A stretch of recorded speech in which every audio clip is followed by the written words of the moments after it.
Hi everyone, my name is Bobby and I'm here at COSI today to talk to you about fingerprints and some cool facts about them. So to get started, we have three different types of fingerprints. We have a loop fingerprint, an arch fingerprint, and a whorl fingerprint. And you may already know what your fingerprint is, but did you know that fingerprints begin developing when you're inside the womb?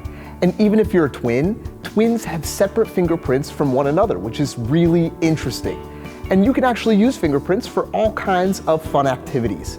So if we look down here, you guys might be most familiar with fingerprints when it comes to detective solving crimes, right? So we can see these are fingerprints found on just an average back door glass pane. So this is just going in and out of your house. This is how many fingerprints you leave all over things, even if you can't see them.